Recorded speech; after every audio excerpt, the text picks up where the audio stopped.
Hello, my name is Brian Hicks, and today I am going to be doing a mini web review of some articles that I found online. So, we were told to choose a current event, and I thought, what a better option to do, or there's not a better option than to do stuff that's in the news currently. So, I thought about stuff, and I didn't want to do anything that was really disease related because I thought it would be reported on, and a lot of people might choose it. So, I decided to do something that was kind of related, but not necessarily about COVID-19. But it has to do with the coin shortage. So, the first article that I found was on USA Today, and it was basically talking about like why there's a coin shortage, what this means, and like it's due to COVID-19. So I know there's been a lot of opinions both ways, but this article kind of was more objective. It was just kind of giving an overview, and it was saying what like the Mint of America has released, and basically they talked about the fact that there is a nationwide coin shortage because of the pandemic, especially pennies, nickels, dimes, quarters, so more like actual like coin shortage as opposed to cash. And basically, they were talking about the fact that since people have not been spending as much and been doing a lot of like contactless stuff, businesses actually are running out of coins, so it's stopping the coin flow, and that is why that there is a shortage. I chose this article as my article that I credited as being credible because, for starters, the source, USA Today, they're a really reputable source, so that gives them like credibility.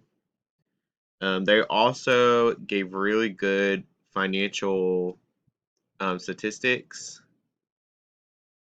which is always a good sign. That makes them more credible, especially with the sources. It gave really specific sources that can be traced back. And let's see. So, in my opinion, for this article, I thought since it was factual and objective, it really like stayed away from being opinion based. And this article is something that could actually be beneficial to all readers and is actually like reporting accurate information. Now, on the flip side, I also found an article that while it may like contain information that is true, it was more opinion based. It was on Forbes, which is actually a pretty reputable source, but it was more of an opinion based uh, kind of page that give a lot of opinion based stuff, and it was basically just, is there really a coin shortage? So this article basically kind of reviews the same thing, but it talks a little bit more about like conspiracy theory sides, the fact that the government may be trying to phase coins out. So the first problem that I have with this one was because it was so opinion based. The second thing was a lot of the sources were like unidentified. Here we have really no, like it says Ma, but we really have no idea like where Ma is from. That's not really credible sources cited. And just the fact that it really is like conspiracy based, it's very opinionated. So you really couldn't use this article as like fact for much. And that's why this article I did not think would be a credible source on this topic. It wouldn't really give you any like helpful information other than just being opinion based read. Okay. And that was my current topic.